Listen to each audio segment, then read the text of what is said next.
Welcome to the Ketodontist podcast with your host, Dr. Matt. We're here to explore the worlds of low-carb and ketogenic diets, primal and paleo lifestyles, and oral and whole-body health. We're taking the best information from the leading minds in health and wellness and making those worlds collide. This is the Ketodontist podcast.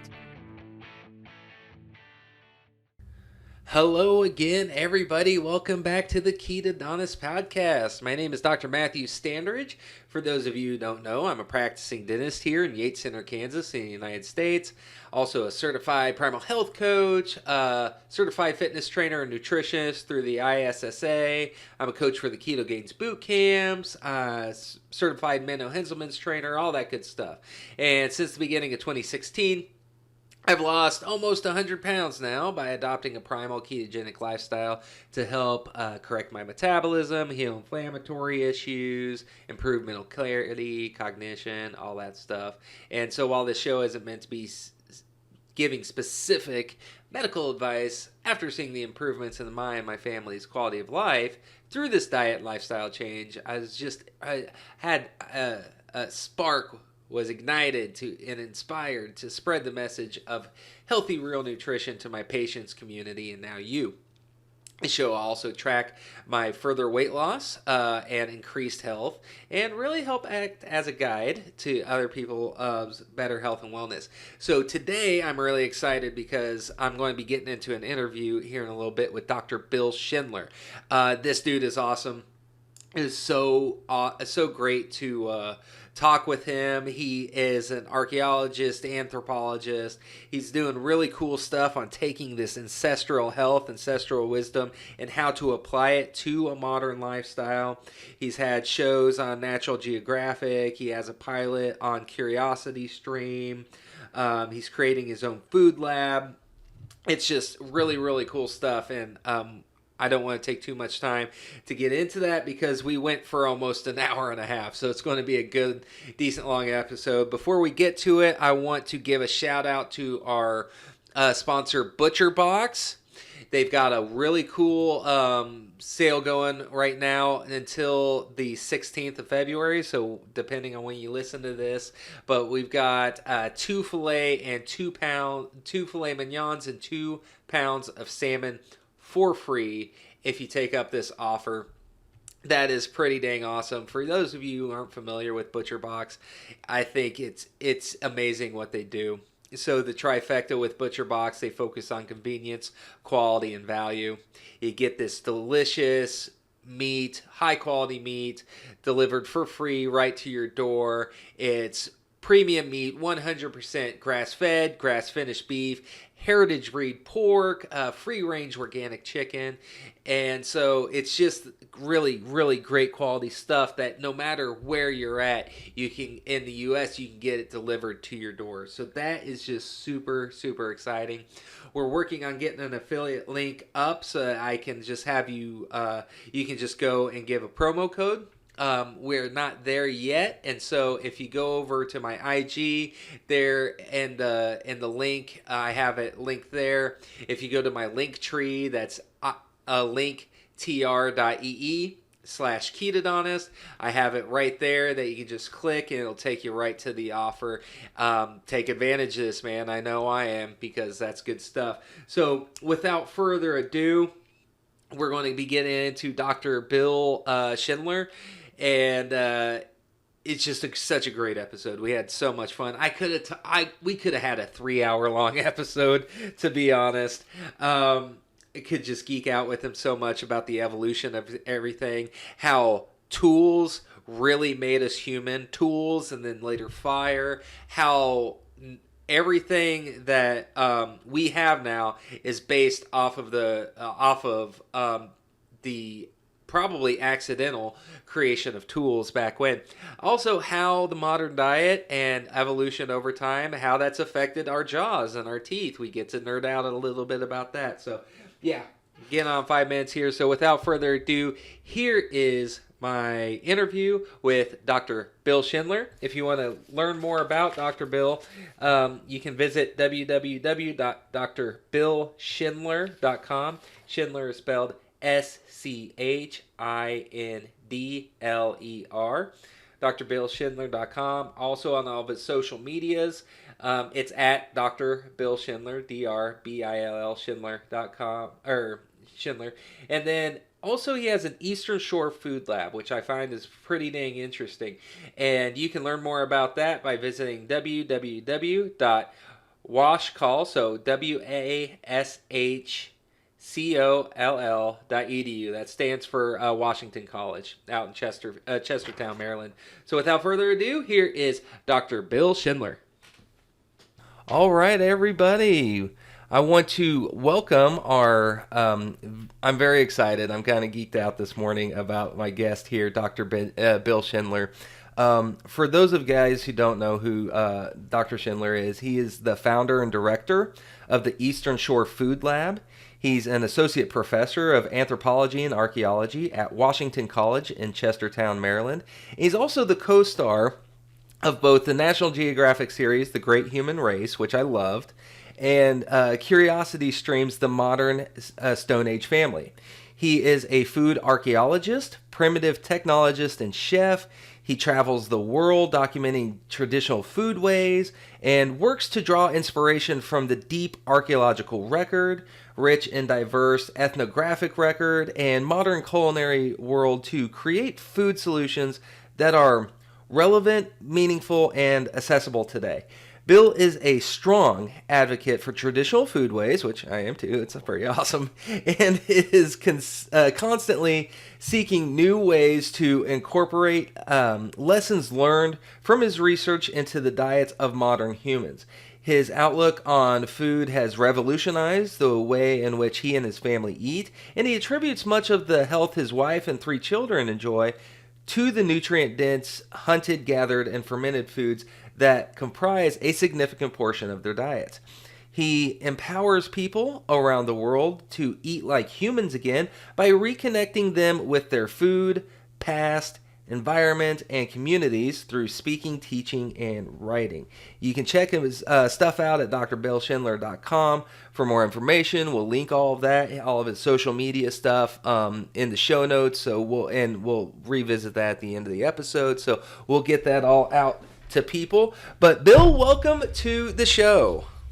Thank you so much. You have no idea what a pleasure it is to be here. I have never spoken in any sort of format like this to a dentist, and so much of what we do has to do with teeth, so I'm really excited about the conversation. Yeah, that's, people are going to hear more about the evolution of our teeth today probably than they ever cared to know, but no, that's one of the reasons, because that's what kind of got me down this ancestral health road. Is just like, why do we have crowded teeth? Why do we not have space for our third molars or wisdom teeth? Like, all this stuff. Why is cavity such a prevalent thing? And so that's kind of what got me down this whole thing. But no, as we get started here, before we nerd out on all the evolutionary process and also our the food side of things.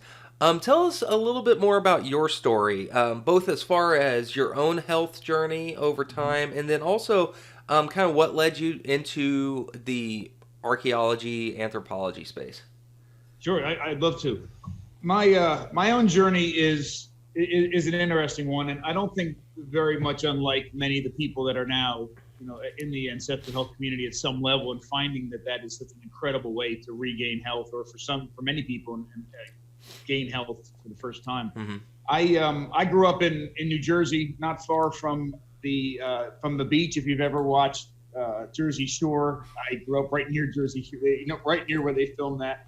I was on the train line to New York City, and to make a incredibly long story short, it was very important to my father to have me in the woods as much as possible. And I didn't grow up, I live in a very rural area now on the eastern shore of Maryland, but growing up on the shore of New Jersey, on the train line, straight to New York City, it took quite an effort to get me in the environments that he thought I should be in. So quite often weekends were spent in the car driving up to the Delaware Gap or other areas to go hunting and fishing and camping and hiking.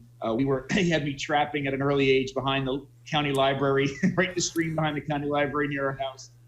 which caught a lot of looks from a lot of people.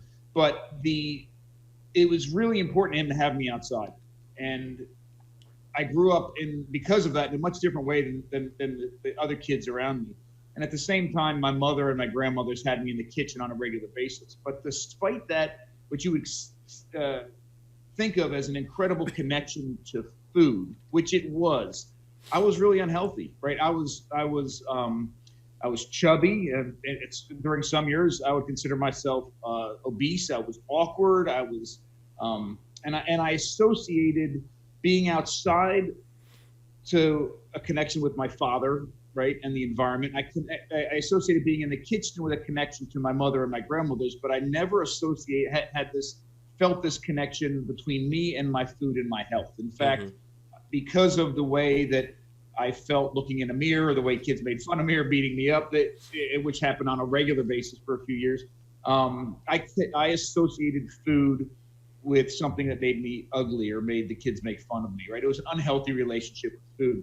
And then in high school, I found wrestling, right? And I dove straight in. It was the first sport that I really connected with. It was the sport that the harder I worked, the more weight I lost, the better I felt, at least visually on the outside. And it was something I ended up being pretty decent at. So it became sort of my identity. And I lost a lot of weight, and I got really, really, again, from the outward looking in, I looked really healthy. Right. But I went from one really unhealthy relationship with food to a completely different one, right? Because wrestling, boxing, ultimate fight, those sports have those weight class based sports are brutal as far as, especially then. I mean, we're talking the late 80s and early 90s when people were getting really, really sick, cutting a lot of weight. I got recruited to wrestle at Ohio State, which I did, which at the time and still is one of the best wrestling Division I wrestling programs in the country. And all that, again, I this identity about being an athlete and looking in shape felt good, but I had this incredibly unhealthy relationship with food. And there were a few years when I was cutting 21 pounds in a day and a half to make weight every single week and putting that weight back on and taking it back off. And during my college years, during one of those years, 3 kids in 3 different universities died in 1 year from cutting weight. Wow. It was like 1992, 93, somewhere around there. So some of the rules and regulations have changed, but it essentially, here's a sport where you are working out an incredible amount, and to do it well, you're restricting all sorts of nutrition from your body. Mm-hmm. But what happened, and what really set me on this path towards health, especially to gaining health, really for the first time ever, but really turning to the ancestral approach at some level, was as soon as I finished wrestling in college, I was no longer burning massive amount of calories. So, that weight came back on very, very quickly. Mm-hmm. And I came to realize that I never had achieved internal, health. It was all an outward looking thing. Mm-hmm. So I immediately gained a lot of weight. It was the heaviest I'd ever been in my entire life. And besides the sort of mental association with that and the, hate and all that other kinds of things, I began to experience all sorts of irritable bowel syndrome issues. One story, not a story I like to tell, but one thing that sticks in my mind all the time is that when I met my now wife, then girlfriend, every time we went out to dinner, and I would spend the entire time driving to where we were going to dinner, scanning the sides of the road for gas stations, McDonald's, and other things, because I knew I wasn't going to make it home without having to go to the bathroom at least one time. Wow. Depending on how far the restaurant was from my house. And this was terrible. And I lived this way for quite some time. I had joint pain. I remember I had certain issues where almost like a restless leg sort of syndrome, where I couldn't sit still for a very long period of time without feeling weird things happening. And I just overall just wasn't healthy. My skin wasn't clear, none of it. We tried running, but I was never working out as hard as I did when I was wrestling, obviously. And we tried my wife has never been heavy, but she supported me in things. We went through all the different major diets, Weight Watchers, all this, and none of it made sense. None of it was a long-term solution. And even when I did lose weight, none of it was healing the rest of my body, which was causing me issues. Right. But this entire time, and I know this is a long, sordid story with a lot of branches, but I promise I'll try to bring it back in. No, that's great. This entire time, those seeds that were planted by my parents for a love of the outdoors, a love of hunting and connection, a love of cooking connection that way, never left.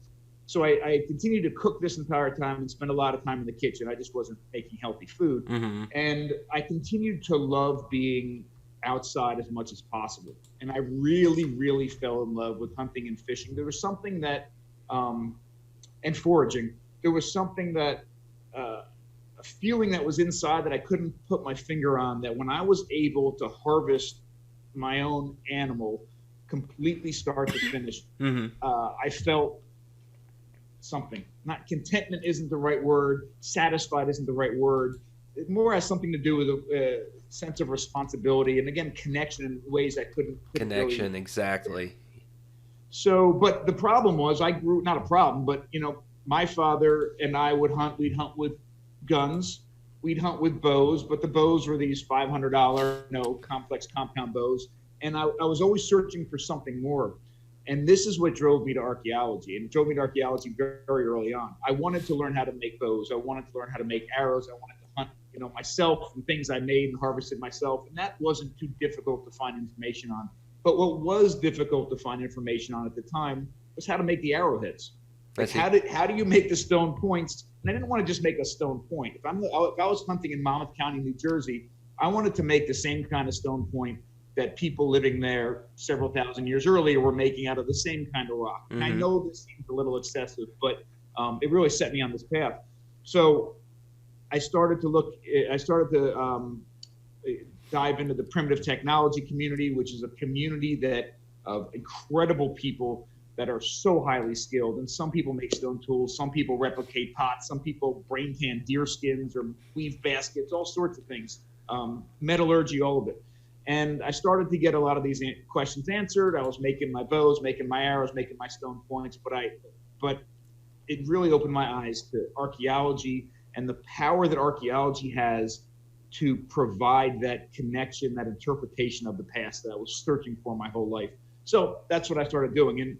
And I ended up getting my PhD at Temple University in archaeology and anthropology. The type of archaeology that I was in, there's two different branches. One is prehistoric archaeology, because I was interested in the old stuff, and also experimental archaeology, which is a way to fuse the subfield of archaeology where you fuse that primitive technology, that hands-on making stone tools or whatever, with archaeology to create this sort of powerful approach that allows you to interpret the archaeological record. So Gotcha. Experimental archaeologists would take like a bit of a stone tool, 10,000-year-old stone tool that comes out of the ground, and we would, we don't know what it was, how it was made, how it was used. So we would replicate it using the same materials and techniques, use it to try to understand how it was used, how efficient it was. And, this goes on, and it was a wonderful way to be. It was a wonderful way to learn and teach. And it was wonderful, but I was still unhealthy. And there was one time I was out in the garage, my oldest daughter, who's now 16, was just recently born, and I was in the garage and I was banging stone tools in the garage, and it was late at night, and my wife comes out and she says, "You got to come in the house." I said, "What do you mean I got to come in the house?" I said, "I'll be in just a few minutes." She goes, No, not tonight. I mean, you need to bring all this into the house. You have a family now. I know you're passionate about this, but can you do something with all this that's physically in the house, but also helps your family, right? We love the stone tool. Pertinent to your family, yeah. So I thought hard about it, right? And I'm like, how can 5,000-year-old stone tool do anything for my family? And I thought hard. And what I finally realized, and it was literally a light bulb moment in the shower, that everything that I was doing, all the questions that I had, all the problems I was dealing with, all the problems, not all, but many problems that people around me were dealing with, really started with that stone tool. This whole approach is so powerful because, and I realized that when I came to the conclusion that almost every single prehistoric technology has something to do with food. Almost everyone. Getting food, processing food, sharing food, storing food. Almost every single prehistoric technology. And I'm thinking to myself, wow, stone or technologies begin 3.5 million years ago. And for almost the entirety of that time, almost every one of them had something to do with food. That's powerful. Mm-hmm. And if we can understand what that connection really is and understand how that impacted our diets and how those diets then impacted us and how it literally, our diets literally built us as a species, biologically and culturally over time. If I could understand that and unlock some of those secrets, then I really could not only help myself, but my family and my community and others. So that's why why I'm taking this approach from an archaeologist, anthropologist, primitive technologist lens. And then, it's been brilliant. And I'm sure we'll talk more about that as we go on. But what I will say, just to sort of tie this part of the conversation up, I dove in like I do with everything, head first. And, I really start to understand what people were eating in the past, how it impacted us biologically, what's really good for us. And I dove in head first, and everything about our diets at home was literally what I believe they were in the past, exactly the way that they were in the past. And I quickly gained incredible physical health by doing it. And I'm confident my family did as well. But the problem was there was a cultural health that didn't come along with it. Taking exactly what somebody was eating 100,000 years ago and putting it on our plates in our house biologically makes a heck of a lot of sense. Mm-hmm. But we're culturally different people today, Right. And we have different expectations of taste and presentation and all these other sorts of things. So what I've been doing the past 5 or 6 years, driving towards very hard, is trying to fuse all of this together. So I set as a foundation, I use our deep dietary paths as a foundation to understand and contextualize everything. And then my family and I have been very fortunate enough. We've traveled the world several times, living with and working with indigenous communities around the world to see how they approach food. What Mm-hmm. techniques do they use? And that helps me plug in some of the. First of all, it brings to life stone tools are coming out of the ground and all this, but it also plugs in a lot of the gaps that we can't see in the archaeological record. And it helps us capture and understand cultures around the world, and food and culture are so intricately linked. But then the final piece, which I think is incredibly important, is I realized that even though I've been in the kitchen my entire life, I needed to up my skill set in order to make those approaches to food relevant, meaningful, and accessible. To take these approaches and have them meet or exceed our expectations of what food should be in a modern world.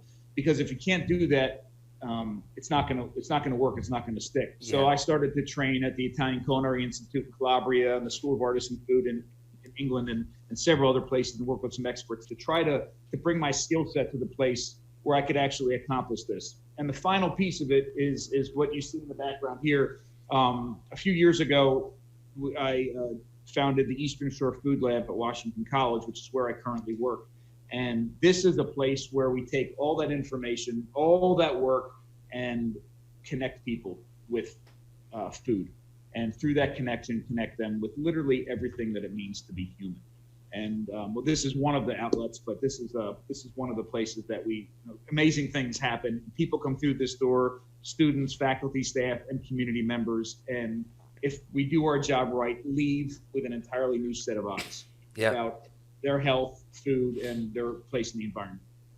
One thing I want to circle back to, because you mentioned connection to our food multiple times there, and I totally, and that's something I want to talk about more, because I think a big part of the problem, not only with our personal health, but our total kind of food ecological system that we have, is that we are so disconnected from our food. We don't know where our food came from. We don't know who processed the food. We have no connection. What you were talking about earlier with your father instilling a deep appreciation for hunting and stuff like that. I mean, because people don't hunt anymore, they lose this they lose this connection, and they lose what you said, responsibility.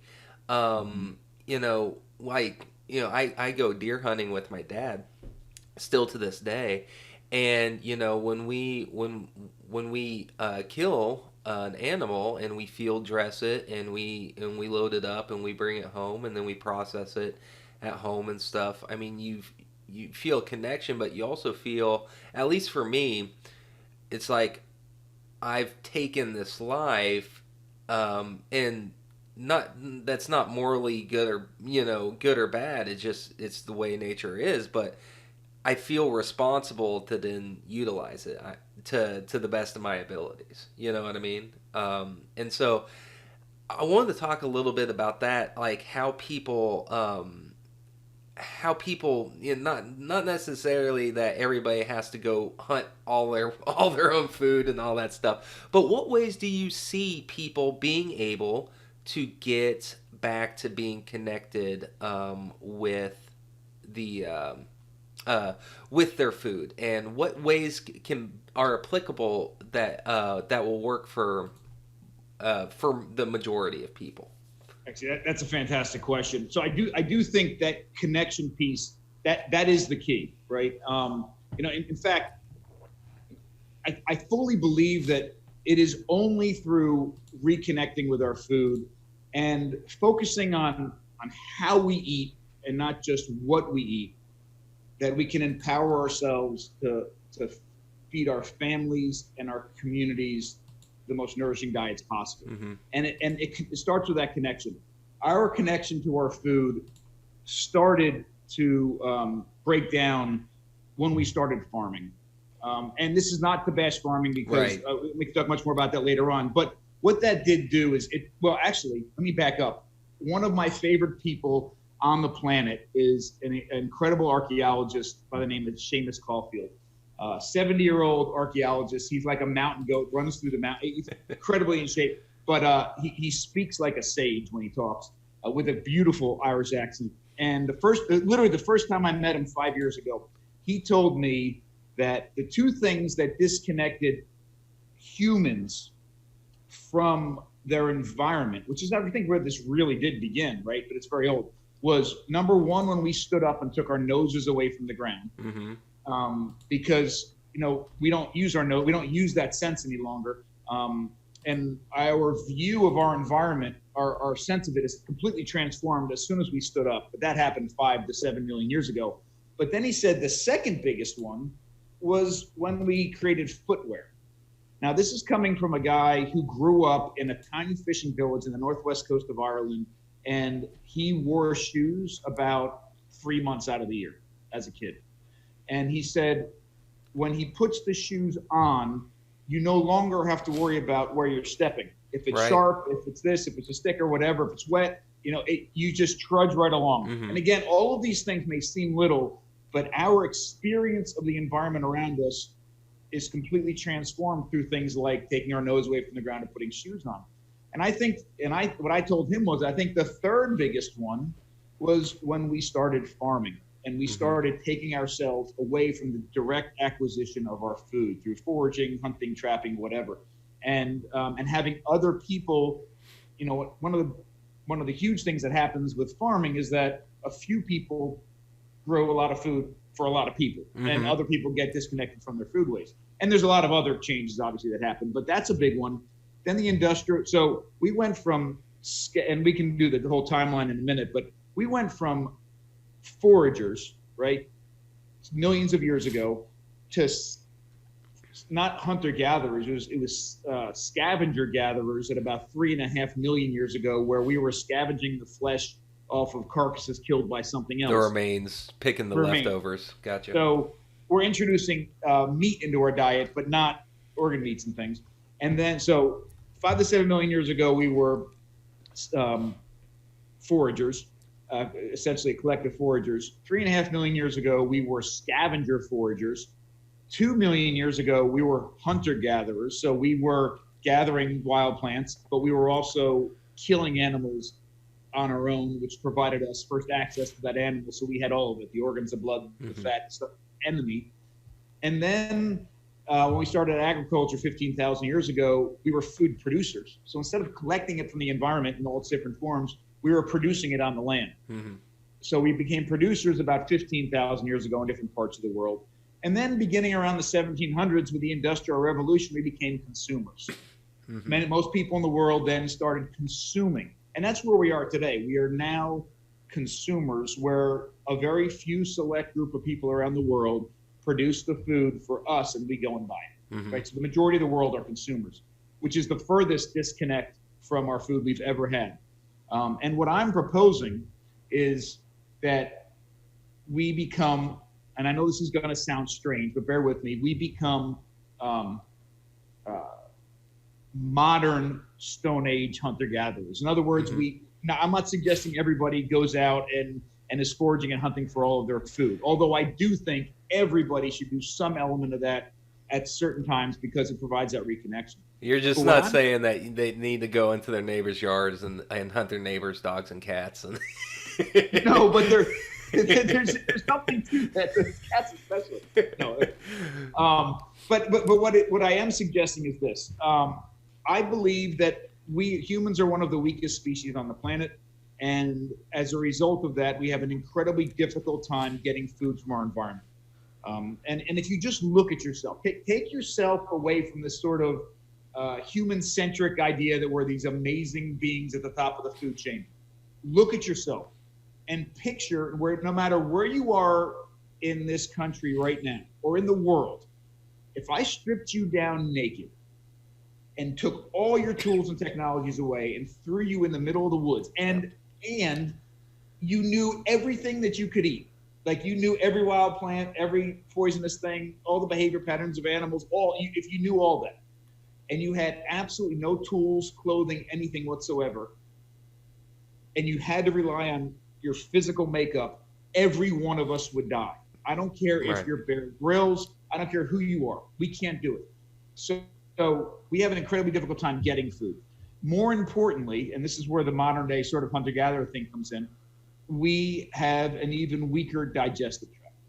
So our digestive tract is half the size that it should be for a similar sized primate. I see.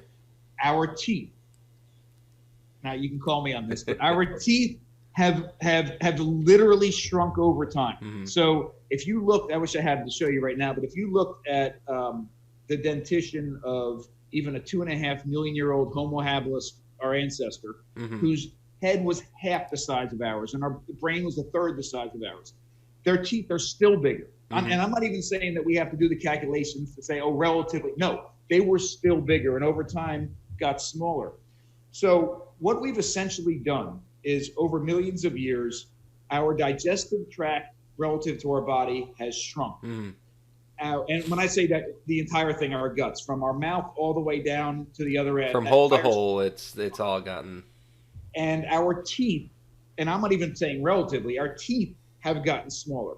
And at the same time, our bodies have grown in size, which requires much more nutrition and the right way to take in the fuel. And more importantly, our brains have grown exponentially and require an incredible amount of not only calories, mm-hmm. but the right kind of nutrition mm-hmm. in order for it to fuel. So how does this work? I mean, how do we get to the state where our bodies are this big with these huge brains and these incredible nutritional requirements and everything that we physically have that allows us to get and digest food is getting smaller or going away? And what we've done, and this is where the technology piece comes in, and if anybody's going to remember anything from this podcast, I would hope it would be this. Our ancestors have developed technologies to process food to do three things: make food safe, nutrient dense, and bioavailable. That's what almost all of the technologies for 3.5 million years have done. Our approaches and techniques to process food make food safe, nutrient dense, and bioavailable mm-hmm. for our human bodies, mm-hmm. our incredibly weak human bodies with incredibly inefficient digestive tracts. And this is so incredibly important to understand, because if you understand that, then your outlook on food is completely different. Mm-hmm. It's not what you're eating, it's how you're approaching that food to make the nutrients in that food the safest, the most nourishing it can be. And Stephen Gundry, I don't know if you read The Plant Paradox. Yes. But one of the things he said in there that really stuck with me is, we have this idea that if you look at a can of food or a box of food that has a nutritional label on the side, I'm using boxed or canned just with the nutritional labels there, and you look at it and you say, okay, I guarantee almost everybody listening to this is, and I used to do it as well. You look at that and you say, okay, well, if I eat the whole box, all that nutrition ends up where it's supposed to be in my body. And that's absolutely not true. He said the only thing that you can guarantee when you put it in this end is that it comes out the other end. I mean, at some point it comes out the other end. And, he equated our digestive tract to the Lincoln Tunnel and said, you pop in one side, you're not in the Hudson River, you come out the other end and you're in Manhattan. Mm-hmm. And this food has to be in the right state for our incredibly inefficient digestive tracts to do what it needs to do. So when I say connection and modern day hunter-gatherer, the first thing I think we need to do, sort of practical takeaways, first thing I think we need to do is shorten our food chain, take links out of our food chain. Mm-hmm. And it doesn't have to be overnight. They can be baby steps. So, and I especially mean this with animals. So if you are somebody who goes to the store and eats chicken breast, if you eat a lot of chicken, you eat chicken breast and buy the chicken breast and bring it home, well, go buy the whole chicken. Right. I mean, that's an incredible step. I mean, how many of us actually butcher an animal? We've been doing it for 3.5 million years, but almost nobody does it at home. And it doesn't have to be a half of a cow on your countertop. It could be a whole chicken. Yeah. So if you buy chicken breast, go buy the whole chicken from the store. If you're already buying the whole chicken from the store, buy the chicken, go directly to the farmer, or at least the farmer's market where you interact with the farmer, because that relationship is so incredibly important. If you're already doing that, then maybe find somebody that can take you out and hunt. Mm-hmm. And if you're already hunting, and if you're already hunting and already processing your animals, I can guarantee you that there's another part of that animal you can use that you're not using. Oh, I'm sure. I mean, yeah. Approach the animal in a nose to tail way. And I just had a humbling experience 3 weeks ago. We've been asked the nose to tail approach is incredibly important to me. And I post about it a lot. I talk about it a lot. And people were messaging me and they were asking if I could put together a series of training videos on how to field dress a deer with the anticipation that you're going to use the entire thing, and then how to butcher a deer at home and use all the different pieces. And I don't mean just the flesh and the bones. I mean all the organs and all. Right.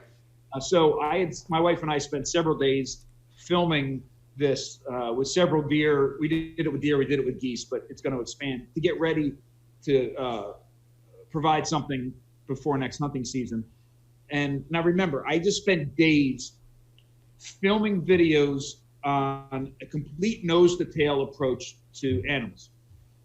And I finished on a Saturday. And that night I found it's actually the cookbook of the year from this year, produced by Sami youth. So the Sami are these nomadic reindeer herders up in northern Scandinavia and the Arctic Circle. They do fantastic stuff. The reindeer, these semi-domesticated reindeer, are the mainstay of their diet. And I was reading this cookbook that the youth in these different Sami communities put together. It's incredible. It's not very accessible to a mod, but it's great for it. And I'm reading this, and I was embarrassed. I was embarrassed by what I didn't use from that deer in a training video on how to use the entire deer, when I saw, what these kids are doing in these other communities. I mean, they're using sorry about that. I have like 10 gallons of bone broth on the counter and goose carcasses roasting in the oven, so I had to take care of it.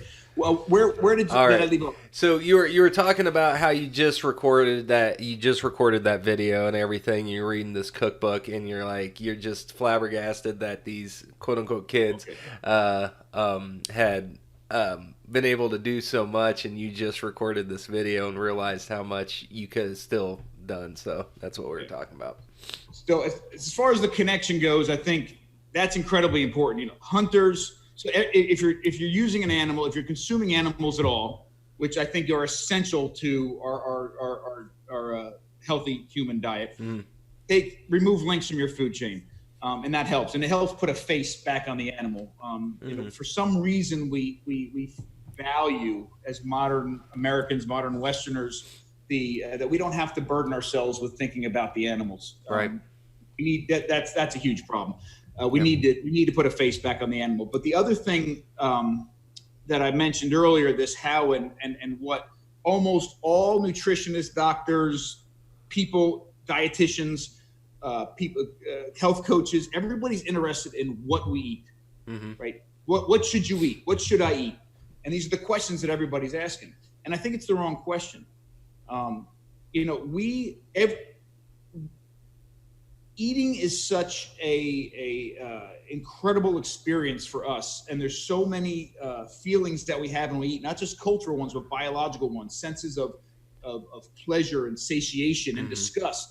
These are hardwired feelings that we have, that all animals have, that tell them, eat this, don't eat this, you've eaten enough of this, right? So if we're faced with real food, if there's real food in front of us and we're in tune with our bodies, we don't need anybody to tell us what we should eat, when we should stop eating. Right. That's instinctually we have this. But the difference with humans is that we need to process our food in some way before it goes into our mouths. We need to overcome this physical limitations that we have. And that's something that is very cultural. That's something that was passed on from parent to child or grandparent or tribal elder or whoever, was passed on through time. That's something that isn't instinctual. That's something that we developed as humans over millions of years. And that's the how. You know, how do we, you know, the question shouldn't be, should humans drink dairy? Should humans eat bread? Should humans eat meat? The question should be, so the answer to all that is no. Like our digestive, well, that's not the answer. The answer, if the question is, are we designed to eat these things? The answer is no. We are not designed to eat meat. We're not designed to eat grains. We're not designed to drink dairy as adults, period. But that, and then when people answer that part of the question, they automatically assume that answers other questions. And it doesn't. It automatically assumes we shouldn't eat them. Our bodies are built on the nutrients from incredible foods that our digestive tract has no business digesting, right? In other words, we outgrew our digestive tract over millions of years. And we built bodies that require foods that we have no business eating in the right state, right? Processed the right way to fuel these bodies and these brains.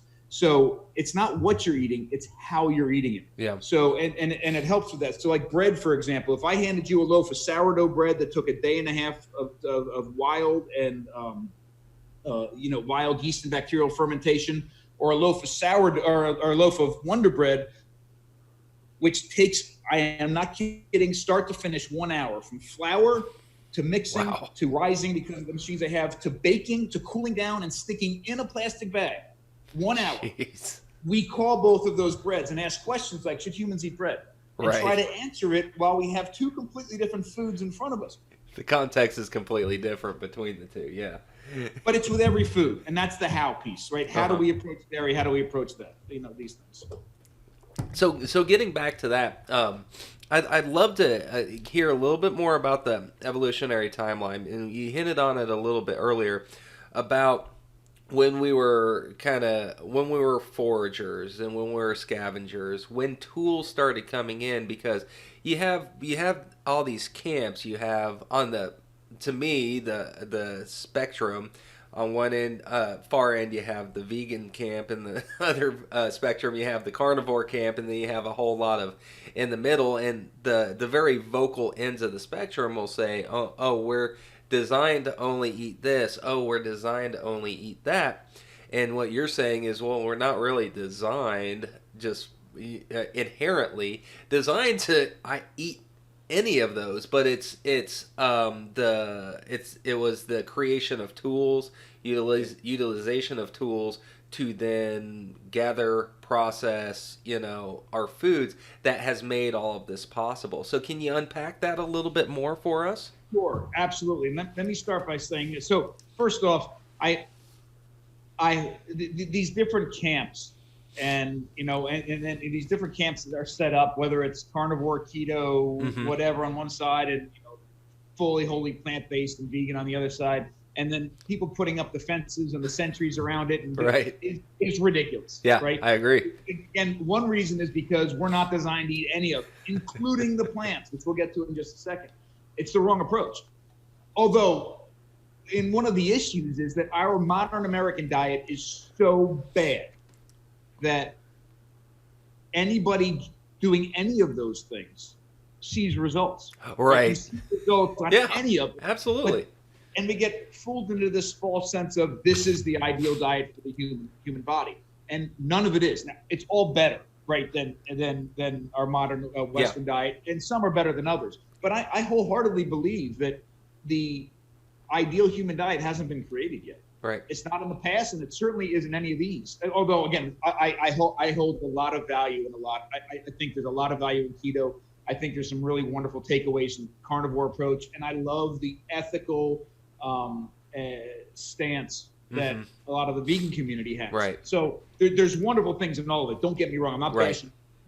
Exactly. I just think they're all missing the larger question. Exactly.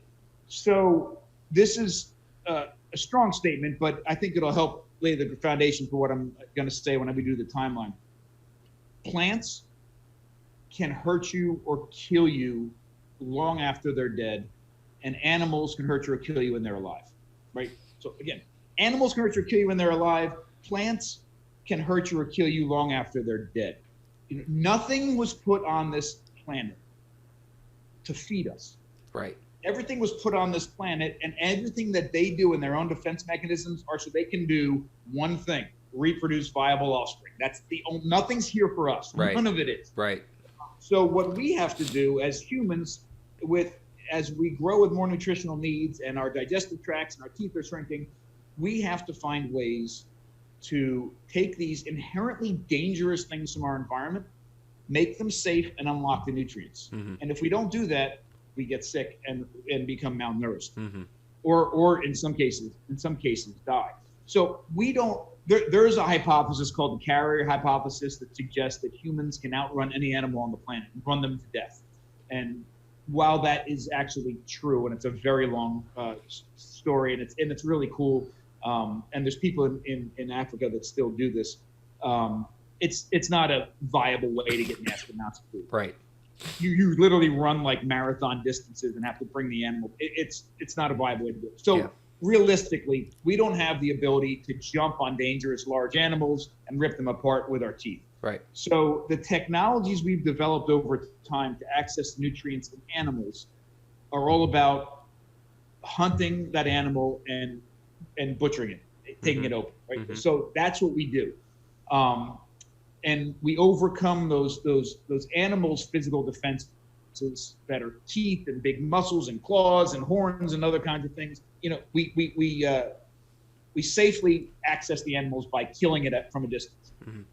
Once we have that animal dead and have cut it open, that animal can provide incredible nutrition with no other work. I mean, other than there's a lot of talk surrounding meat. People like Richard Wrangham from Harvard has done a lot of work here, that even though we could just start munching on that meat, humans have a difficult time getting all the nutrients from meat if it's entirely raw, especially red meat. A little bit of cooking helps, or some slicing and dicing, that helps. But other than that, when you're looking at incredible safe nutrition that you could just literally dive into. Plants are something entirely different. And one of the issues with plants is that, we have this idea, and you walk, let's say you go to the grocery store, you've decided in your head you're going to get healthy. You walk into the grocery store and you go directly to the produce section and you look around and you think to yourself, okay, this is if I want to get healthy, I'm going to eat all this stuff that's in here. This stuff is all safe and nutritious for me, and some is good and more is better. And you have this sort of salad bar effect, like you're eating all these plants and all these plants. Well, listen, plants have incredible things for us. I am not suggesting that they don't, but we are so disconnected from even things like foraging for wild plants that we fail to realize is that plants inherently are dangerous for us. Right. I'm not suggesting we don't eat them. I'm suggesting we don't eat them without thinking and without approaching them the right way. The cool thing about foraging is you realize that plants have defense mechanisms. fact, I saw a statistic the other day that 99.9% of the herbicides, fungicides, and insecticides in the world naturally occur in plants. It's not the stuff that we put on them, and that's terrible too. But plants defend themselves. The reason weeds are weeds, and we try really hard to attack them and get rid of them, and they keep coming back, is because they are fighting a chemical war with their environment. Yeah. Some of those chemicals are good for us in their medicines and flavors and things, but many of them are very dangerous. Now, when we are eating wild plants, we're aware of this. One of the things that keeps some of those toxins in check for our system is that when you're foraging, you're forced to eat seasonally, hyper seasonal. Right. So you can only, if a plant has a little bit of an issue and we eat it and we have a little bit of a toxin, certain kinds coming into our bodies, in 2 weeks when that plant's not available, then we don't have to worry about it anymore, and we've moved on and our body flushes it. The other thing is that we know that these plants are like this, so we approach it in a certain way. We detoxify plants, like acorns have tannic acid, or a whole bunch of things that we can detoxify, and we create technologies around it. When one of the issues with domestication is that when we started taking wild plants and domesticating them, we started dumbing them down, and we started getting rid of their own defense mechanisms. And now we're at a state, but we didn't get completely rid of them. We've lowered them. So now we've done the worst thing ever. We've taken plants that are almost defenseless, put them in a field, and try to get them to grow, and they get attacked by everything because they don't have their defenses, their chemical defenses, or all of them. So now we have to artificially hit it with insecticides and fungicides and herbicides, and we're polluting the environment through that. And then we all know that. Here's a big issue for us consumers when we think about our own health. We take those plants off the fields, put them in grocery stores, and most consumers don't realize that these plants still have toxins in them. Like they have things like glycoalkaloids or oxalates or all kinds of lectins, all sorts of things. And we just go into the grocery store and eat these massive amounts of these things without thinking about it. There's no more seasonality in the grocery stores. We don't process and this is wreaking havoc. So it's all about the approach. And I know I got off track, but very quickly, here's the timeline again. And here's the technologies that are most important technologies. We as mammals first appear at the same time, at the tail end of when the dinosaurs were around. So earlier than 65 million years ago. And at the time, we were a little shrew-like thing, a nocturnal shrew-like animal. I know it's not very sexy, but that's what it is. And we believe, both small and nocturnal, because there were some nasty things outside that were trying to eat us, right? So we were like Gollum. Small. What's that? We were like Gollum. Absolutely. We were Gollum. And then when, at 65 million years ago, with what we call the KT extinction, and all the dinosaurs died, this, was sort of a blank slate for our ancestors, and mammals just populated the earth. They didn't have those nasty things trying to eat these things. So we got larger. Many of us weren't nocturnal any longer. We inhabited all sorts of different environments. And over time, the mammals morphed and changed and became a bunch of different things. Eventually giving rise to apes, our more direct ancestors. And then 5 to 7 million years ago, somewhere around there, our ancestors first stood upright. We're confident this happened in Africa. And at that time, imagine what we were eating. First of all, we weren't very large. Our ancestors at that time were about 3.5 feet tall, full-grown adults, brains the size of my fist, very low nutritional requirements to fuel these bodies. They were eating a very limited amount of fruits and vegetables, right? Whatever they could harvest with their hands and their teeth. Right. In season, and only those that didn't require detoxification, which is a very limited amount. And they were eating insects, which was probably the most nutrient-dense part of their diets, harvesting insects. Maybe they were grabbing a little tiny animal, mouse-like thing here and there, but for the most part, we don't think hunting was a big deal. It was limited fruits and vegetables, limited insects, only what they could catch with their hands and digest with their own digestive tract. We stayed small. At 3.5 million years ago, we find what's actually the first evidence of stone tools is 3.3 million years ago. The first evidence of butchering is 3.4 million years ago. Which, again, this is a long time ago. We're still finding things. So right around 3.5 million years ago, one of our ancestors, probably Australopithecus afarensis, took two rocks of the right material, struck it together, and produced a flake about the size of my hand. Mm-hmm. And we may not think it's a very big deal, but it was huge. Mm-hmm. You know, for the first time ever, this flake that took less than a second to make completely transformed our relationship with our environment. It, for the first time ever, allowed us to overcome these physical limitations.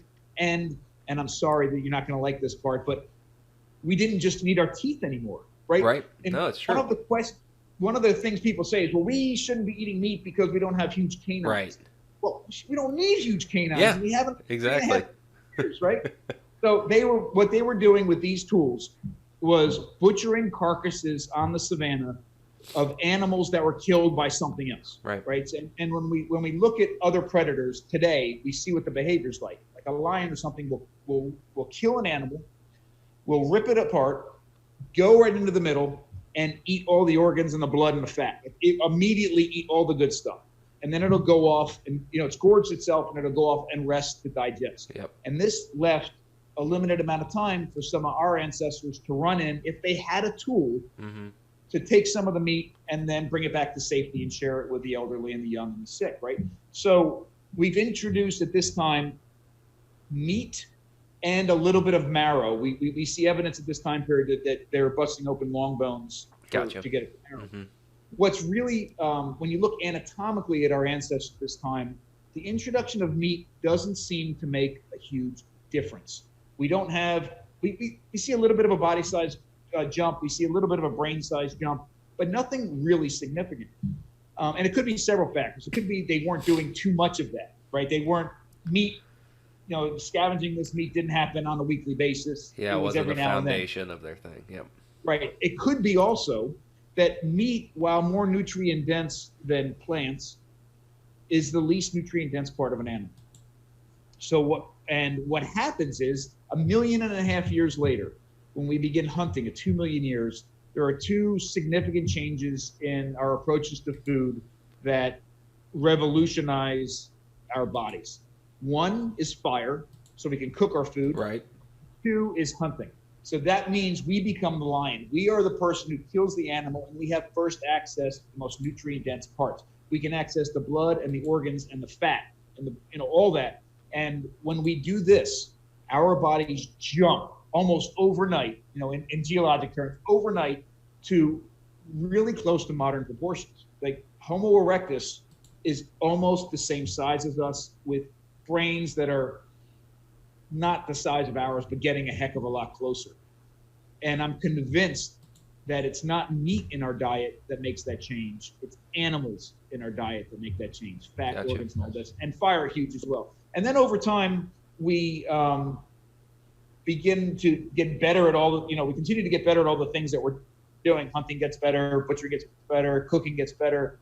But we're also introducing technologies like fermentation, which is in every single, I have never seen, and I've done a lot of looking, and I'm sure somebody could show me an example where this isn't the case, because I hate to use the word never or all, because you're always lying at some point. But I've never come across a reference to or directly been in contact with a traditional or indigenous diet that does not have fermentation at its core at some level.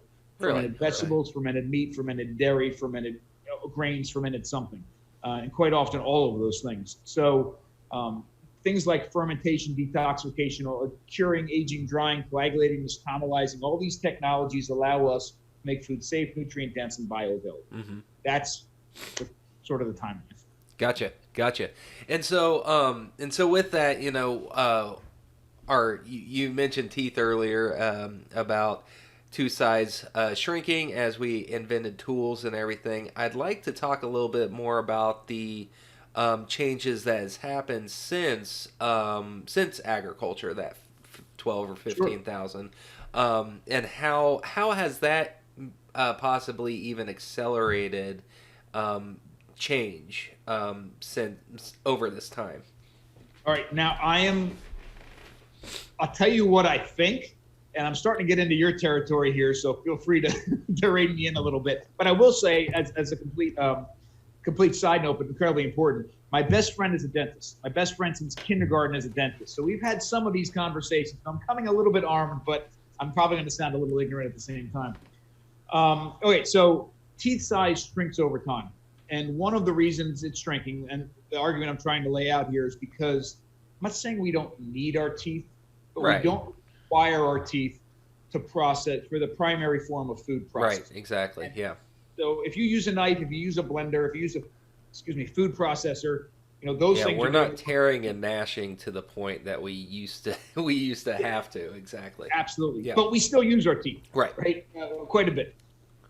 When agriculture comes, so prior to agriculture, there's grit in our diet, right? Mm-hmm. There is food, essentially, food's coming from the ground. Food has earth on it at some level, soil. And even though we have this aversion to dirt today, there's incredible things that happen when we consume earth. And in fact, a traditional thing around the world in traditional diets, and some people are still doing this today, is something called geophagy, which is the intentional consumption of earth for both minerals and also for detoxification properties that it has. But aside from that, just normal eating as a hunter-gatherer introduced grit into our diet. Right. So sand, silt, and clay-sized particles that certainly wore the teeth. But there's something, and again, you could probably tell me more about it than I know. There's something called mesial drift. Right. Right. So over time, correct me if I'm wrong, that our teeth over time move towards the center slowly, but just a little bit. Right. And I understand the thinking of that is that with a little bit of grit in our diet, a little bit of tooth wear in our diet, it's sort of filling the gaps over time. Right. You would end up, you would have a palate that had straight teeth earlier in age, and as things get worn down, it maintains that straightness of your teeth as time goes on. But then we hit hunter-gatherers, then we hit farming, and almost all agriculture around the world that begins 10, 12, 15,000 years ago is based on annual grasses, period. Mm-hmm. So and there's reasons for this. One is because they're easy to store. They store for a very long period of time. You don't want to base an entire year's worth of food on one harvest of lettuce. It doesn't work, right? It works better with barley and wheat, rice and maize or whatever. So that means there's a huge influx of carbohydrates into our diet that we've never had before. That wasn't to say that we didn't eat grains. I think a very big misconception is that our ancestors didn't have grains in their diets. They did. They didn't have massive amounts of them, right? For several reasons, but they did. In fact, the earliest example of bread today is, I think, 14,400 years old. And in the area that it was found, it's 2,000 years before agriculture comes in that area. This bread was actually made with a combination of wild grains and roots, which is pretty interesting to think about. But anyhow, so we have this huge influx of carbohydrates like we've never had before. Right. And I know we have this idea that, and it's been driven down our throats for 20. Yeah, you just shorted out there for a second. I apologize. My internet, something must be happening at the college. So we have this idea that's been driven into us that there's a huge difference between complex carbohydrates and simple sugars, and the difference between regular table sugar and fructose and glucose. No, I mean, there are differences, and there are important differences, but our body cannot process complex carbohydrates. We have to break it down into simple sugars, and that process begins in our mouth because of the enzyme amylase. And so when you put carbohydrates, I don't care how whole grain the bread is, you put it into your mouth, it begins to turn into sugars right away. Right.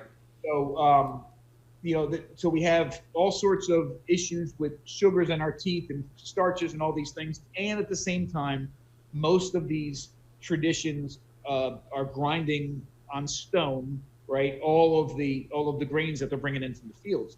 So you have an influx, in addition to all these starches, right? All these carbohydrates, grit. I mean, grit like we've never had it before. And I mean, pieces of rock that are wearing down our teeth. So if you look at the skulls of in fact, I remember one of my first classes in graduate school, the professor puts out, it was an osteology class, a human bone class.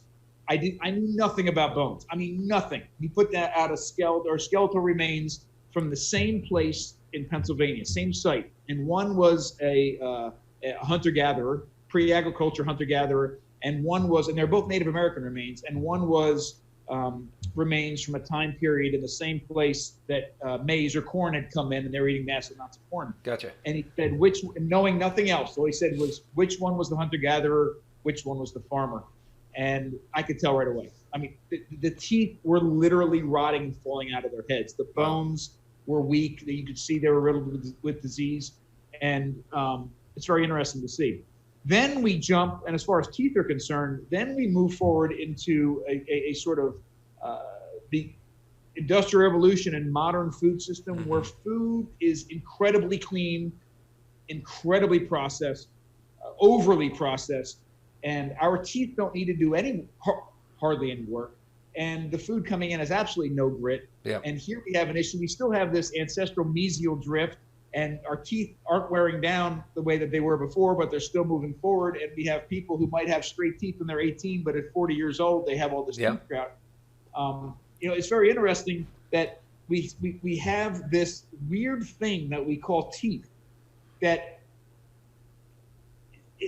was so essential to our eating, mm-hmm. and used to dictate how we got our nutrition. And now the way we're getting our nutrition is dictating the state of our teeth. Yeah. It's absolutely true. And what you said about mesial drift, that is a thing. Parents, if you have a kiddo that prematurely loses a baby tooth, right? You get bumped or whatever, knocks out a baby tooth, or it gets cavity and it has to be taken out. That's why a dentist might recommend what's called a space maintainer to keep those molars back, because what will happen is if a tooth is prematurely lost in that growth and development stage, those teeth will do that mesial drift. But our primary teeth, our baby teeth, are meant to act kind of like as placeholders during this growth and development to keep arch length for the adult teeth to come in. So if those molars mesial drift, that eats up that arch length space, and so now that adult tooth that was supposed to come into that space has no room to come in. And so, no, the mesial drift thing it does absolutely happen. And it's funny because there's a lot of, you have the Weston A. Price camp that says it's all about the minerals and the nutrition. We're not getting enough fat soluble vitamins, all of this stuff to create to give us the building blocks to grow. You have other camps that are more in this kind of myofunctional thing, that it's because we're not using our teeth, using our jaw muscles, we're not getting the physical stimulus of chewy things and all that stuff, where mouth breathing versus nasal breathing and all that stuff. So it's more of a direct physiologic response, not necessarily nutrition derived. And they're saying that's why we're having malformed jaws, crowded teeth, all that stuff. So you have these two camps, and I'm just like, what does it matter? It all ties together. We're either way, it's all coming back from this ancestral model that, I think it's all of it, and what you were saying about the grittiness of because if you go back and obviously, in anthropological records, you see in hunter-gatherers, they had very straight teeth. They didn't have cavities, but they were severely worn. Yeah. And because of the abrasiveness of the diet and stuff like that. Whereas agriculture, you don't see as much wearing of the teeth, and then but caries is rampant. And so to me, it's just like, it doesn't really, to me, it's all of it. It's giving our bodies the proper nutrition to allow to grow. It's giving it also the physical response, the chewing stimulus, the proper tongue posture, breastfeeding for extended periods of time, because breastfeeding in the shape of the breast helps form the upper palate, helps widen the palate, helps and more wider the palate, the nasal floor drops, because they're very intricately related. So if you have a very vaulted palate, you're going to have a very high nasal floor, and so that reduces the nasal air volume that goes through, versus like a kiddo that is able to be breastfed for ideally 2 years, and the shape of that tongue pressing against the breast helps form the palate, helps widen it. That drops the nasal floor down, increases air volume, and so it's to me it's all connected. It's all Absolutely. connected from both the physical response and the nutrition thing. But again, going back to those camps, they all like to think that they're just their own special little thing, with no connection. It's like, no, it's all ties in together. So, but no, I think your description and your reasoning is very apt there, because and I appreciate that, because I couldn't let myself I'd beat myself up if I had you on and we didn't talk about the evolution of teeth a little bit. So But about those camps, and I want to reiterate this. I think the people that are spearheading those different camps are doing incredible work, and they're brilliant. I mean, brilliant. Yeah. And we're all after the same thing. I do think a lot of times we overthink some of this. And in my mind, when I go to answer a question about how I should eat, how I should feed my family, how I should help others feed themselves and their families, I always turn to the past and look at how we were eating in the past, what resources were available to sort of set that foundation. But we as humans, first of all, we're omnivores. Right. Number two, require nutrition, massive, incredible nutrition in the right state from a lot of different sources, plant and animal. And we have inhabited, Homo sapiens first appear, modern day Homo sapiens first appeared 300,000 years ago. The earliest example right now is in the cave in Morocco. Over those 300,000 years, we've inhabited all parts of the planet, all different resource bases, and then we're doing really, really well. And it's one of the reasons why I don't think what we're eating should be the primary focus. We should pay attention to it, absolutely. But it's more about how. So what I'm suggesting is and this is probably the most liberating, freeing way to think about food, because it works anywhere you are. And it relieves you of this guilt, this sort of diet guilt, because of different situations that you may find yourself in. No matter where you are, imagine yourself as a modern day hunter-gatherer. And I know it sounds strange, but bear with me. Modern day hunter-gatherers, I'm convinced, consciously and unconsciously, looked at the environments within which they found themselves and said, how can I derive the safest, most nutrient-dense, bioavailable nutrition from this environment? And they might have been doing it on the top of a mountain in the Pleistocene in Europe, or in the African savannah during the Pliocene. You might be doing it in your grocery store or in a restaurant or in a school cafeteria. But at that moment, that's your choices. Like that is your foodscape. This is what you have to choose from. And if you approach it, how do I get the most amount of high quality nutrition that's safe for me with the least amount of work possible? You're onto something. You're approaching your environment, your foodscape, the same way your hunter-gatherer. Now, hunter-gatherer ancestors did. I don't care if you're focused on carnivore or keto or paleo or vegan or pescatarian. I don't care what it is. Right. We can have those conversations later. We're not. That approach that I'm suggesting will improve not only your biological health in whatever camp you're in, but also your cultural health. You will be more connected. You will be more connected to your environment, to your food, all of it. And that's where cooking, foraging and hunting and all that is an important piece of it. And do that as much as possible, even if it's once a year. But cooking from scratch is incredibly important in this regard. So my big suggestion to everybody is to take those foods that you eat every day, the boring foods, the foods that you find yourself eating every day for breakfast or for lunch, not the incredible dinner you want to make once a month for your family and friends. That does nothing. The food you eat every day. Right. If your kids are taking sandwiches to school every day, think about how many slices of bread those kids are eating over their entire time at school. Right. Those basic foods. If it's mac and cheese, it's mac and cheese. If it's hamburgers and hot dogs, it's hamburgers and hot dogs. Whatever it is you're eating, make it entirely from scratch once. I mean, 100% from scratch. make the hot dogs, make the relish, make the buns, make whatever it is. If it's mac and cheese, make the pasta. I'm not advocating mac and cheese, but if you're eating it, listen, mac and cheese, make the pasta, make the cheese, do it. And I know it sounds crazy, and I'm not saying you got to do it every week. Do it once, and even if it's terrible, even if nobody in your family would eat it, you have educated yourself beyond anything you've ever known.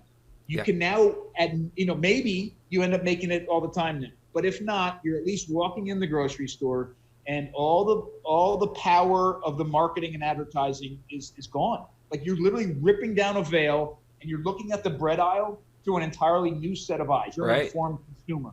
And you now, at minimum, can do two incredibly powerful things. One, buy the best food for you and your family. Mm-hmm. And two, which is just as important, you are using your checkbook to support the people that are doing the right things with food. Yeah, I think that's so important, is voting with our dollars. Absolutely. Absolutely. I mean, David Asher says eating is a political act, and it is. It is, yeah. And it happens in the grocery stores, it happens in the restaurants, and it happens in your own home. So make those foods. And listen, we built our bodies and nourished our bodies on technologies like fire and stone tools that we could do in a cave. None of this is beyond what you can do in your own home kitchen. I don't care if you're in the middle of Kansas or in the middle of New York City. You can do it. And if you can't do it in your own kitchen, then you should question whether it should be in your diet at all. Right. And so, speaking of that, we talk about our bodies are built on processed foods, but to a point we start getting diminishing returns, obviously.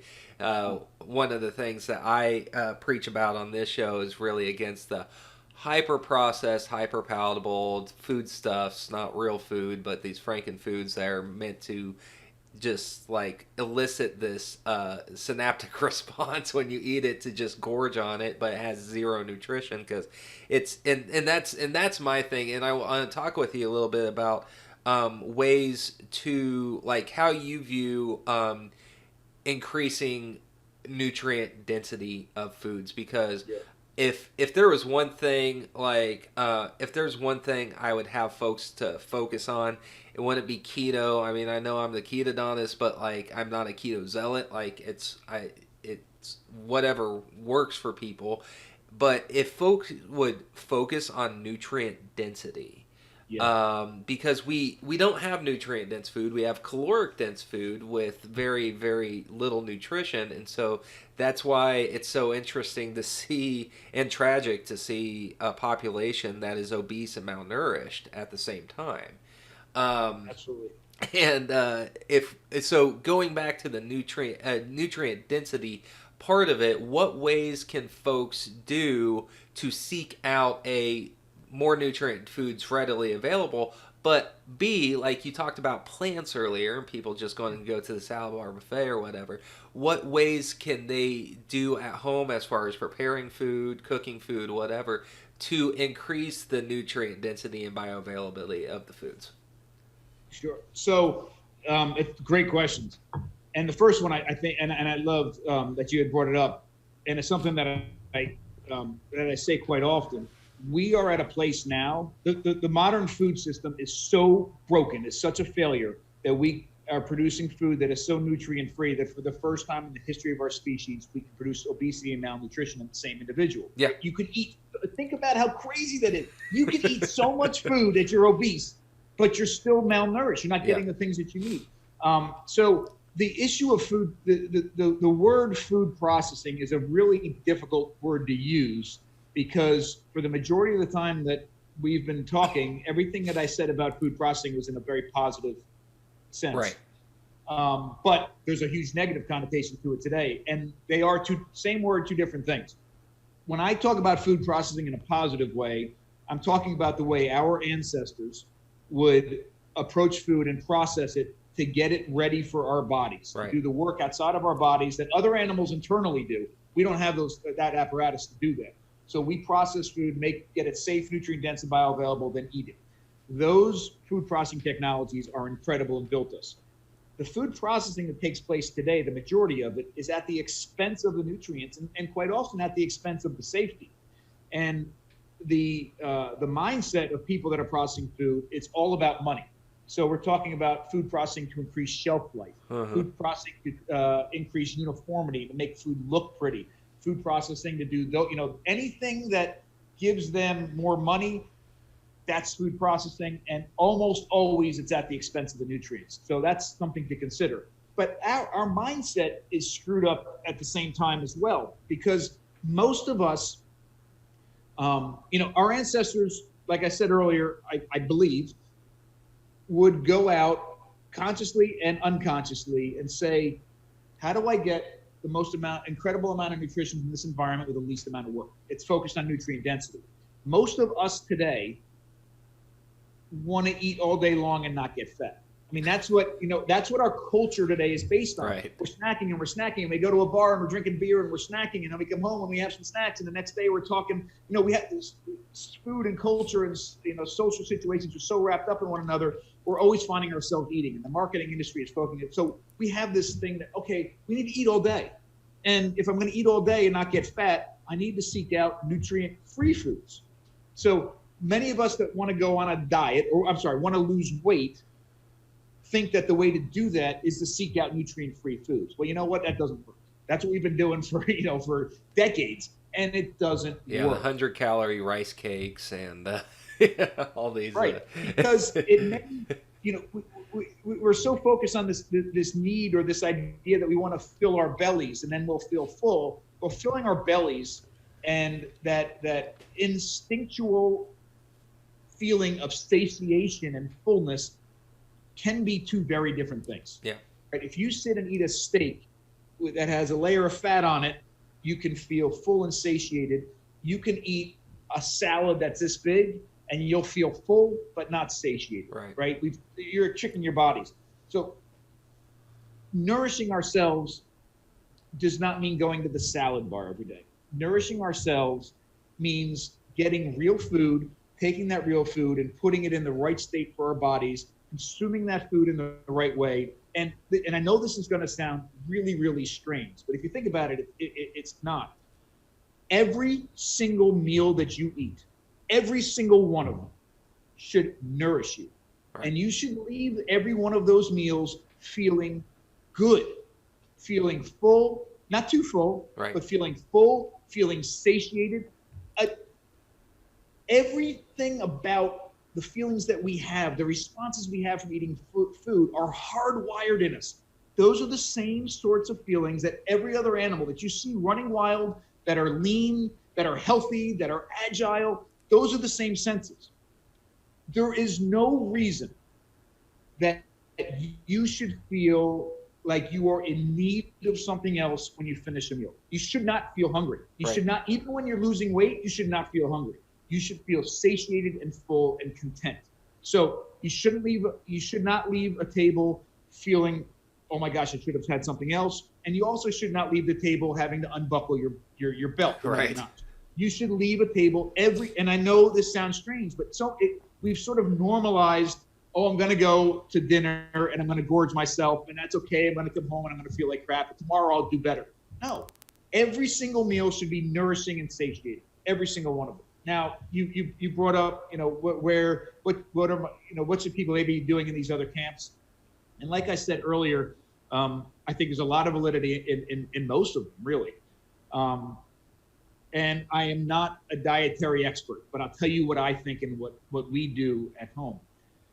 I do think there is a lot of value to a ketogenic approach. I mean, we are born in the state of ketosis. All other animals are in a state of ketosis, and we should be burning fat as our primary fuel. When we flood our bodies with too many carbohydrates, our body's not working the way it was designed. So I think the ketogenic approach is fantastic. I do think there's a lot of validity to a lot of the carnivore approach in that animals are the things, animals in our diets. If you look at the archaeological record, I am convinced that animals in our diets are what built us, what allowed us to become human, right? But it's not just meat.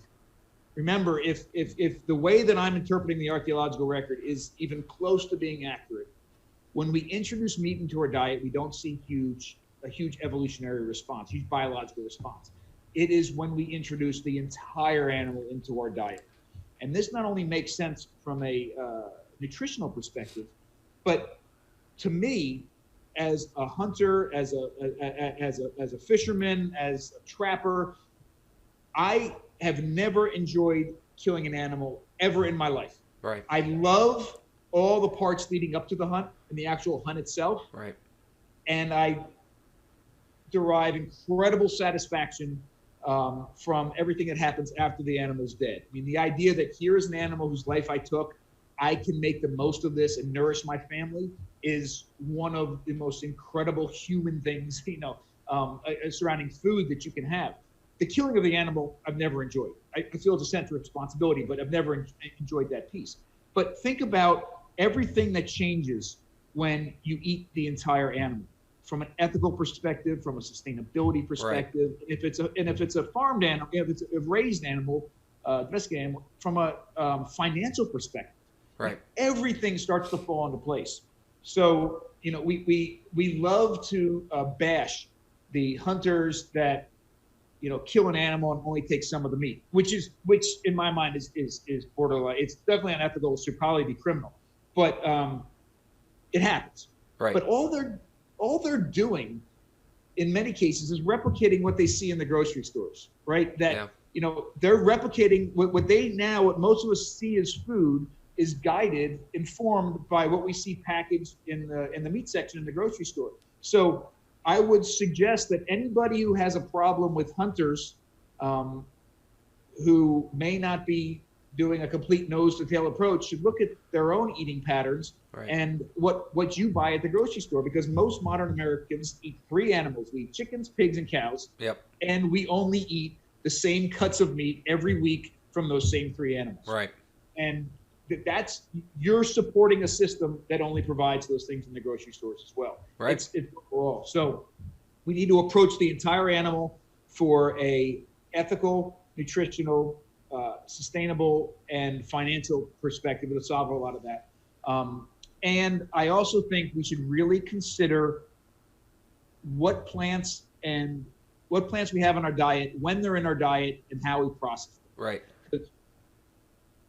Plants, again, plants should be in our diets, but we should do it with open eyes. And the statement's going to sound to the extreme, but plants should scare the hell out of you for 2 reasons. One is they inherently have toxins in them. Right. And 2, even though they have nutrition in them, and some of them are incredibly incredible nutrition, much of that nutrition is locked away.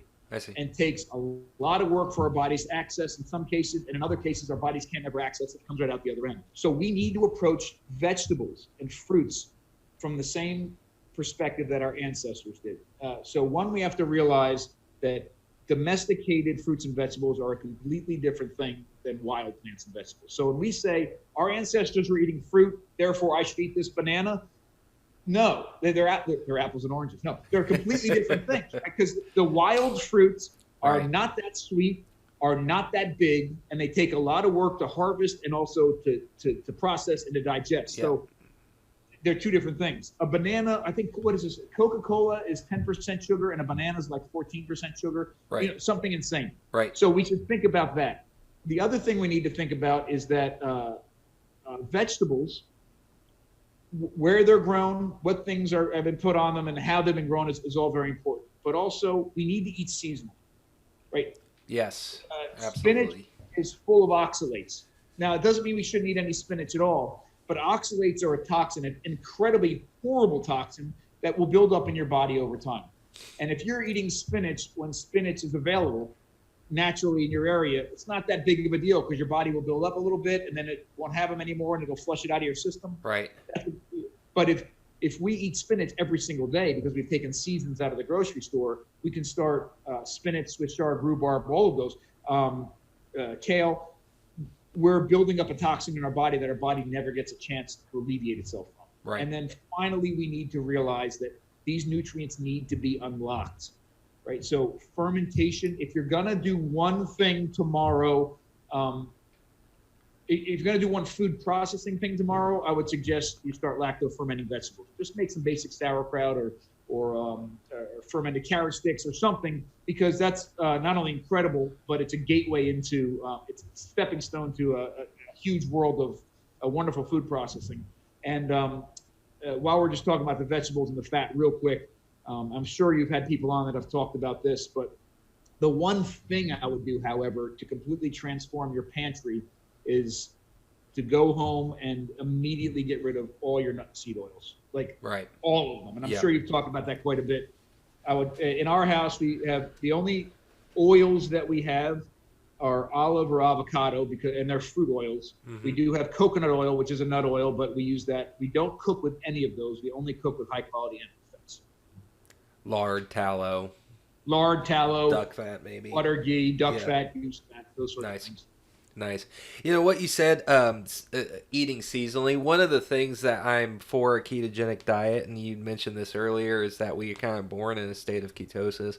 But also, if you are truly eating seasonally, well, and it depends on geographic location and all that stuff, what would be seasonal for that area. Other, places closer to the equator might have more starches and fruits and stuff available all year round, but anything north, you would be following kind of a cyclical ketogenic diet, kind of a seasonal ketogenic diet. And so I'm, I'm not saying that everybody has to be keto 100% of the time, because I don't agree with that. But I think we should have the metabolic flexibility, and we should have the metabolic machinery available to be fat burners and ketone burners, because from a seasonal approach, we would have had periods of times where we dipped into ketosis, and possibly for an extended period of time, and then when certain foods became available, then we get out. But that's would be kind of the natural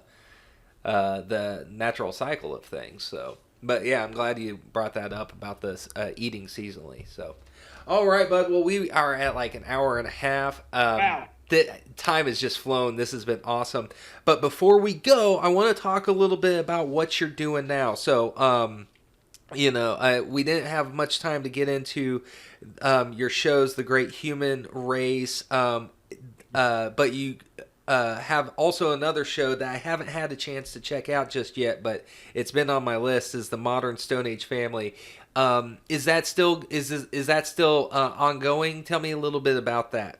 Sort of. So real quick, for anybody who's watching, who's interested in seeing how our ancestors created technologies and lived through some of the most important periods in our evolutionary past, the Great Human Race, it aired. I think it aired 4 years ago on National Geographic, but it's still continuing to air, and you can access it on YouTube. And I have it on Amazon Prime. And other places. Yes, but very quickly, it was National Geographic did a brilliant thing. They took advantage of the sort of survival genre television show thing, and especially 4 years ago, it was even bigger than it was now. Yeah. But they used that to tell a shared story of our ancestral human past. So they took me and my co-star Kat Bigney and placed us in 10 different locations around the world, starting in Tanzania at 2.5 million years ago. And over time, what we did was, our job was to live the life of that particular time period in the right place, using only the technologies our ancestors had at that time. So it was my job to replicate those technologies, and Kat and I then used those technologies for everything that we had, for our food, for our shelter, for our, all of it. And we started in Tanzania, up through Africa, through the Middle East, across Asia, and ended in Oregon at 4,000 years ago. And that experience really helped. It put into practice for my life all the things I'd been learning about and researching and talking about and teaching. I had an opportunity to live it. It was an incredible experience for me. More recently, what we've done, I was on sabbatical 2 years ago. My family and I lived in Ireland for the year, and we're on a food research project where we traveled to 13 different countries around the world and lived with and learned from indigenous traditional communities about how they approach food. And this is all, I have a book coming out in the next year that, this is all about writing this book. But it also provided a platform from which we wanted to share this information through more than just the written word, but also through video. So we've teamed up with a production company called The Workshop, and we put out a really short pilot on Curiosity Stream. It was a part of a festival thing that they were doing. So it's a short piece, and we're working now to turn that into either a full series or a documentary. Gotcha. And we're literally in the midst of it right now. And the idea is everything that I talked about earlier. How do we take the archaeological record, the 3.5 million years of our dietary past as the foundation, take this incredible, diverse, and rich approach to food that we see in traditional and indigenous communities around the world that are still existing, but unfortunately dying out, these traditions, and fuse that with modern culinary techniques to provide a food system that makes sense at every single level, not just health, but it fulfills us and our needs from a sustainability level, from an ethical level, all of it. So that's what the series or the documentary would be about. We have, as far as other things that are happening at the moment, we have the Eastern Shore Food Lab here at Washington College, which I'm very proud of. If anybody, we're on the Eastern Shore of Maryland in Chestertown, Maryland. We're only a little bit more than an hour from Washington, D.C. or Philadelphia, a couple hours from New York City. Check out our website at Washington College. Search for the Eastern Shore Food Lab and look at the events that we have. And my wife and I have a business called the Modern Stone Age Family. And through this, we do a lot of different work, including in-person and virtual courses and workshops. So the courses and workshops that we have done and are continuing to set up connect people with their food in some really unique and powerful ways. So when I teach how to butcher or how to make sourdough bread or how to make grilled cheese or how to ferment vegetables or whatever, it always starts with that foundation. How do these things fit in our dietary past?